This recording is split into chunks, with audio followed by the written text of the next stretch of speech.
And there's been a lot of undeniable hatred toward Terry Fontenot. Oh, yeah, I can't dig it though. They're hating on Kyle Pitts.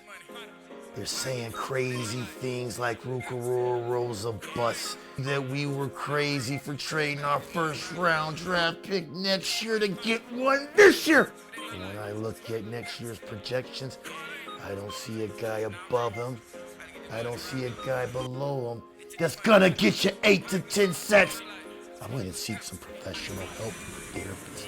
She told me I was OCD. One cool dude. Hop into the bird bath. Oh yeah! What's going on, family? It's your boy C-Mo the C Mitchell checking in with another Falcons bird bath. After week 15, our point game official. If you haven't already, love what we're doing over here, hit that like and subscribe button. And all you guys who have hit that like and subscribe button, make sure you hit that notification bell right next to it so that you guys can stay up to date. Hit that hype button below as well too. Small thing for you, huge for us. And this is how we can maintain dropping gems for you. We're gonna get into some real quick thoughts about where the Falcons are right now and where they're gonna probably potentially go in the offseason. Now, before we get into it, I thought I might ruffle you guys' feathers a little bit. Seen a lot of people out there, myself included, potentially calling for Raheem Morris's job. I'm not happy with some of the results we've gotten, but I've seen a lot of Falcons fans out there saying, we could have had a Dan Campbell, and saying, I wish that we would have had Kyle Shanahan. Real quick, I gotta give a little bit of an apology to one of my co-hosts, G Money. He said the other week that Dan Campbell had losing seasons his first 2 seasons as a NFL head coach, and I told him that wasn't true. He was actually a little bit right about that. Technically, Dan Campbell's first year in Miami, he ended his season 5-7. And then when he took over his first year with the Lions, his record was 3-13. Second year was 9-8. If you look at Kyle Shanahan, his first year in San Francisco, he only got 6 wins, 10 losses. His second year, he regressed and went 4-12 before going 13-3 in his third year. Now, Raheem Morris last year had 8 wins. And this year, right now, he has 5 wins. He has more wins in his first 2 seasons in Atlanta as a head coach than Dan Campbell or Kyle Shanahan with the Lions and the 49ers, respectively. I know that's not what some of you guys want to hear right now. I know a lot of you guys will probably point to what he did in Tampa Bay. Keep in mind, he was not allowed to pick his own coordinators when he was in Tampa Bay. He had to do just what the front office told him. Even though I'm tired of some of the shenanigans with Raheem Morris. Said it before, and I'll say it again. Good teams do not become good by changing their head coaches playing musical chairs year in and year out. But we'll see what happens when we cross that bridge. Our next 2 topics. I want to read some comments to you guys. First, about Kyle Pitts. If Pitts had gone 6 catches, 75 yards, and a TD, would you still want to re-sign him? Why, yes. Yes, I would. And sheesh, you gotta wonder where our season would be if Kirk was the starter all year. No. No, you don't. We saw how that story ended last year. And the reason, first and foremost, as far as Kyle Pitts, that I would actually want to take him 6 receptions and 75 yards. Those are pretty good numbers for a tight end. If he averaged that for the whole season, that puts him in the neighborhood of somewhere around 1,275 yards. Now, if we do a little bit of a deeper dive, 7 games of at least 59 yards or better. 59 yards per game over the course of an NFL season, that puts him right in the neighborhood at 1,000 yards. If Kyle Pitts did that for the season, I don't think there would be any question as to whether we should re-sign him and whether he had any value to our team.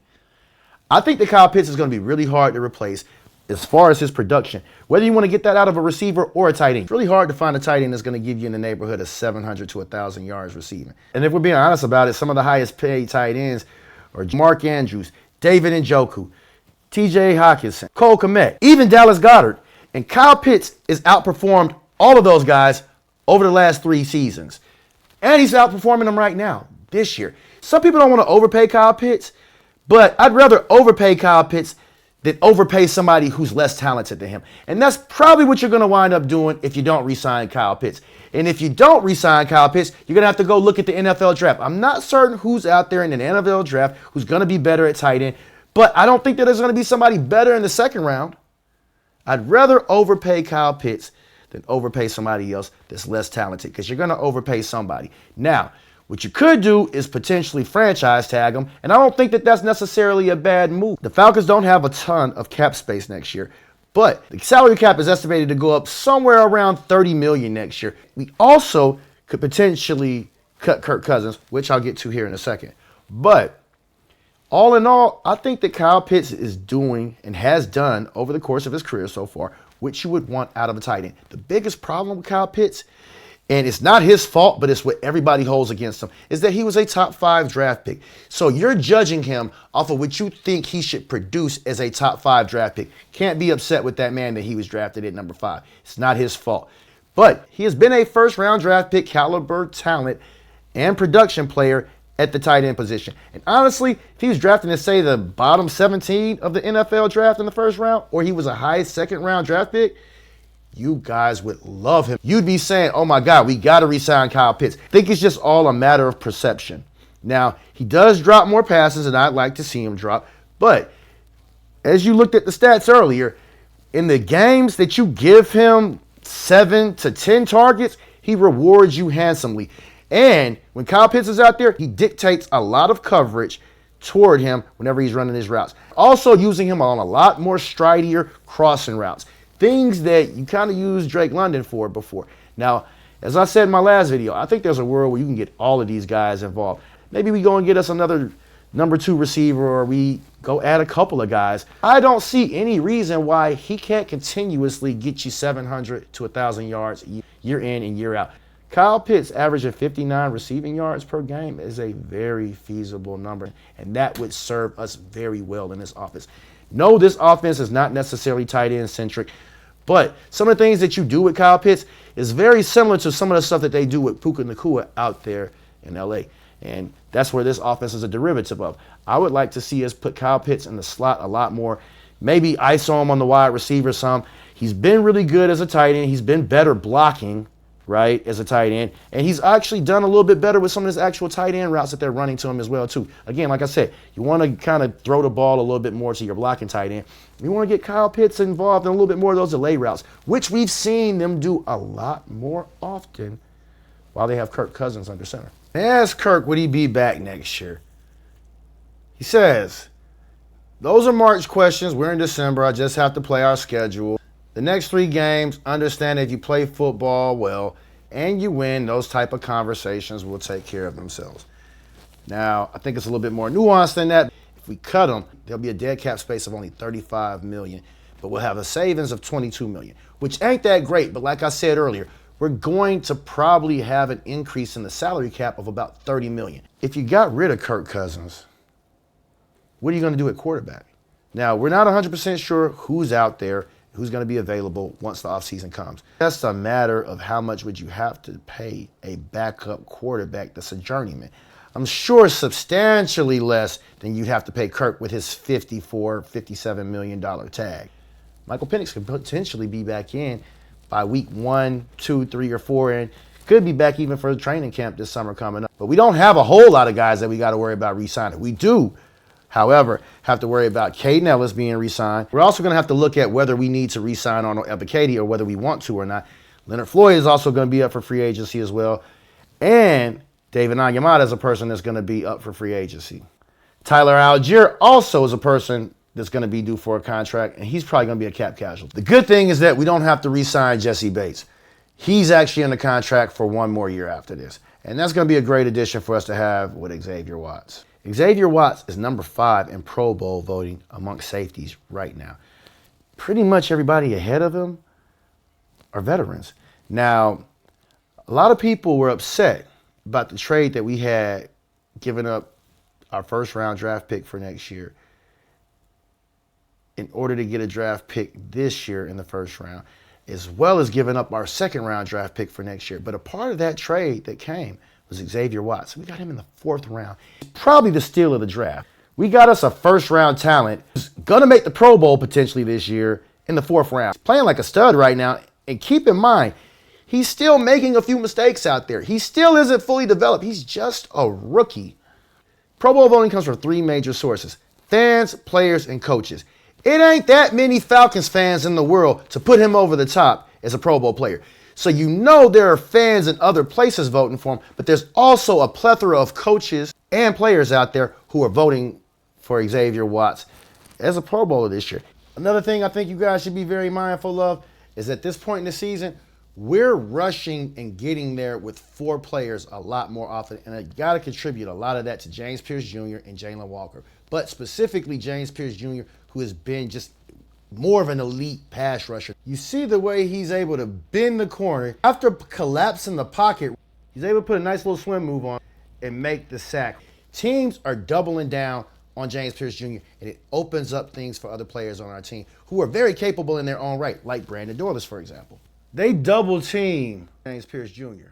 That opens up things for Brandon Dorlus right there. Brandon Dorlus is a guy who beats his one-on-ones, but he's a guy who has really nimble footwork that can rush on the interior or on the exterior. You got a guy like James Pearce Jr. beating double teams or getting double teamed and still almost getting to the quarterback and making the quarterback redirect where he's going at in the pocket. You got a guy like Brandon Dorlus there to clean up things. It just makes it better all the way around. It's making a lot more one-on-one matchups for guys who would otherwise get double teamed a lot more, and that is worth its weight in gold. He is definitely worth the price of admission, and that's top 10 draft pick caliber play right there. We got him in the bottom of the first round last year. He's a guy that gets lost and stunts a lot. The Falcons only rush 4, but he just loops around so effortlessly and gets in for his second sack in the game. Jaylen Walker, though, is really good on first downs, and he's a better run defender, our best edge defender